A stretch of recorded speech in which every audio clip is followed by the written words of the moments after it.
Hello, my name is Agatha, and this is the astrological reading for August 2016 for the sign of Virgo. The new moon happens on the 2nd of August, almost at 11 degrees of Leo, and then the full moon happens on the 18th of August, almost at 26 degrees of Aquarius.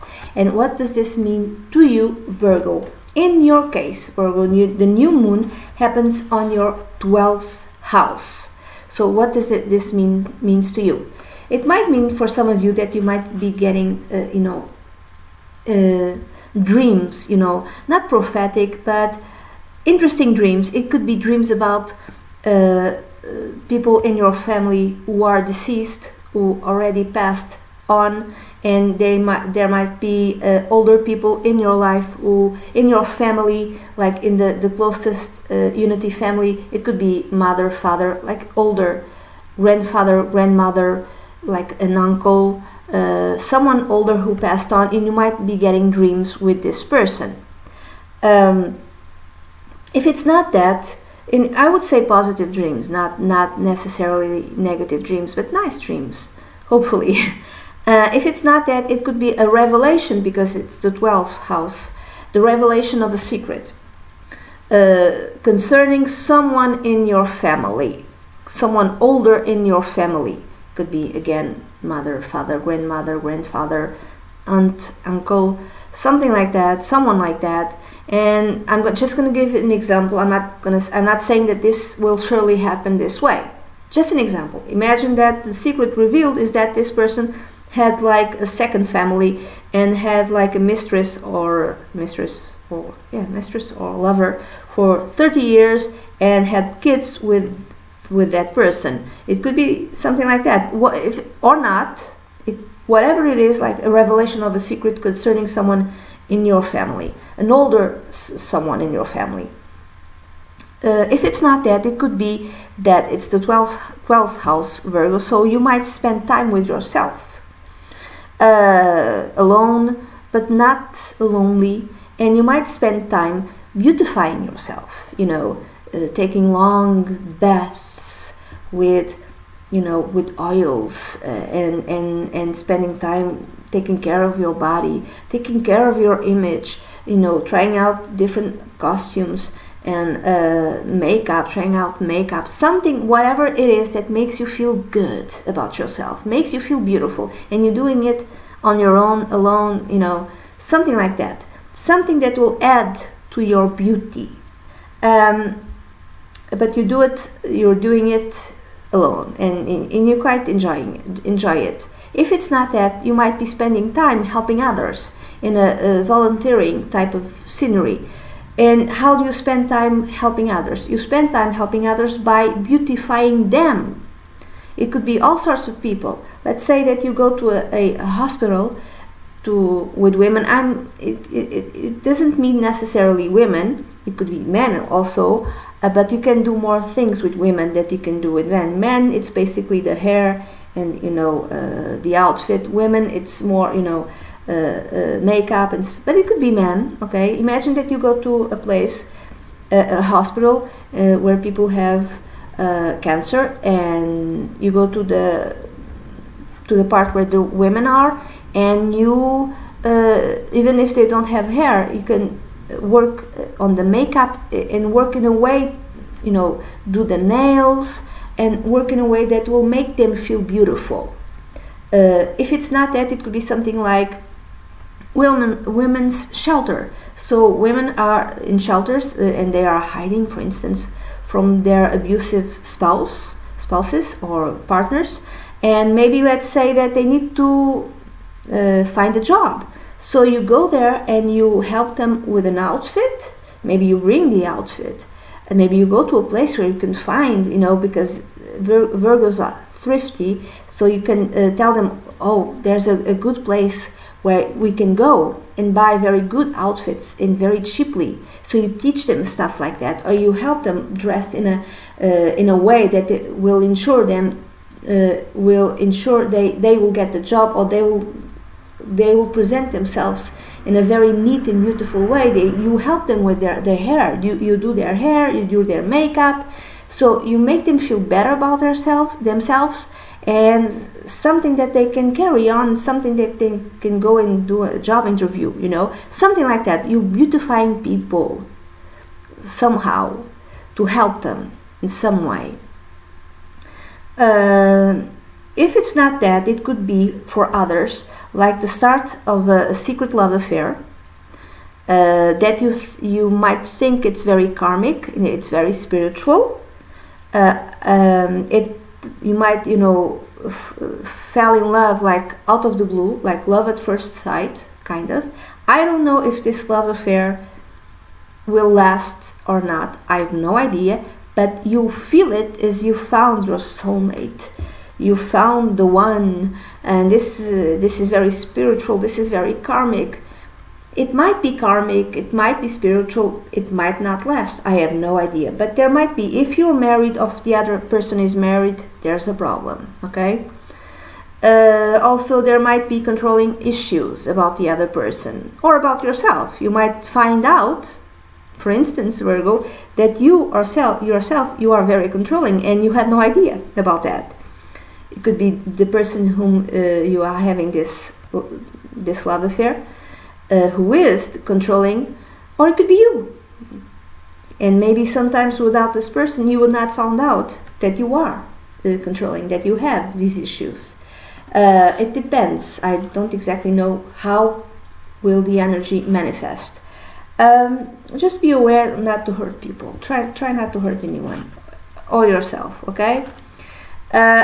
And the full moon on the 18th of August at almost 26 degrees of Aquarius happens on your 6th house.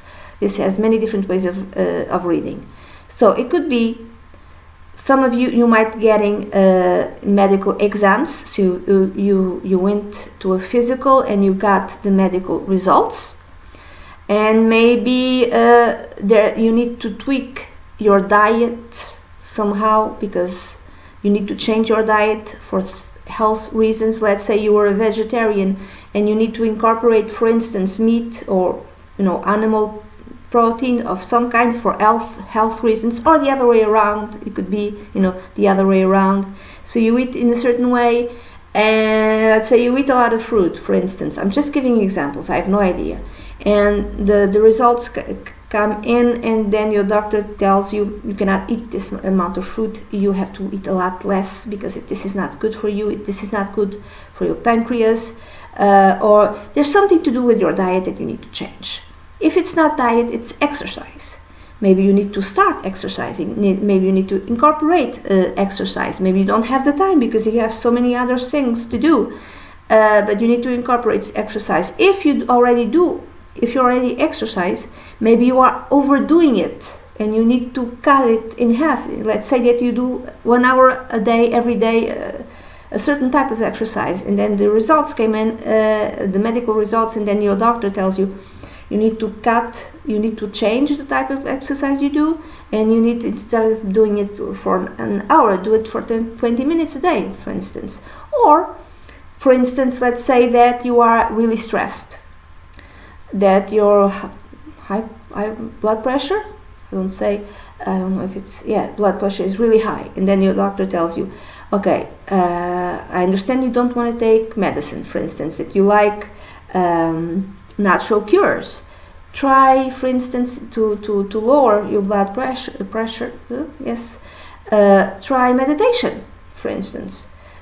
There's something to do with your health, diets, habits, even exercise that you need to tweak, to change in order for you to make yourself more healthy. If it's nothing to do with health, it could be related to your work environment. So, for some, you might be ending a job. So you worked at this place because it's a full moon, it's a culmination and ending. You might be leaving because, let's say, you had like a major win in the lottery and you don't need to work anymore. And you just decide, I'm gonna do all the stuff that I thought I could only do once I've retired. I'm gonna do it now, and I don't need to work here. Or you got like a very big inheritance, something like that. I'm giving extreme examples. Why do I say inheritance, and why do I say big win in the lottery? Because the ruler of this full moon in Aquarius is Uranus in the 8th house. In the 8th house, Uranus is something that happens sudden, out of the blue. And the 8th house has to do with other people's money. So other people's money out of the blue could be winning the lottery. And the Pluto is transiting your 5th house. Pluto is also big wealth, big winnings. 5th house has to do with luck, something like that. Or you are in a company, in a certain company, and they were paying you in a certain way. They were paying you half of your salary was stocks connected to this company, because they could not afford to pay you full price. So there was an agreement with your with the company, and they told you, okay, we'll pay you half of your salary is stocks. And then something happens very positive to the to this company, and the stocks that you owned now are worth millions, and that's just amazing. Just I hope it's something like that. It would be great. Or it could be just you leave this job and you go to another place. Maybe there's some sort of death in the family and you need to go to another place, and you need to go to move city. Let's say there's a death in the family, and you need to move back closer to a father or a mother because they're older and they need to be taken care of, and you need to go to the city or the country where they live. So you need to keep an eye on them. So you need to, leave this place of employment and find another job closer to where a mother or a father lives, something like that. What else? If it's not that, it could be like you have more duties. You have some sort of promotion in your work environment, but it comes with a lot of duties and responsibilities. And you, Virgo, you do things in a certain way. You are very meticulous. You have extreme attention to detail, and you do that to every single part of your job. So if there's more stuff that you need to do, you'll behave the same way, and that will increase your stress. So there's more stuff you need to do around in your work environment, in your job, and there's more duties, there's more responsibilities. It just adds to your stress. If it's not that, it could be colleagues. Either colleagues are leaving or new colleagues are arriving. And these colleagues are different from you because you do things in a certain way. You are very, like I said, you have extreme attention to detail. You are very meticulous, and you like paying attention to details. And things are done in a certain way to you. There's a template, so to speak. So you do it like A, B, C, D, and so on. There's a way of doing things in your perspective, from your point of view, but maybe your colleagues are like, yeah, no, we do it differently, or I do it differently, and it really annoys you. It really, really annoys you. How can they not see that your way is the way, that your way is the perfect way? They don't see it. And there might be like a clash of personalities, between your colleagues and you, and the way you do things. And they don't care. I mean, you get stressed, but they don't care.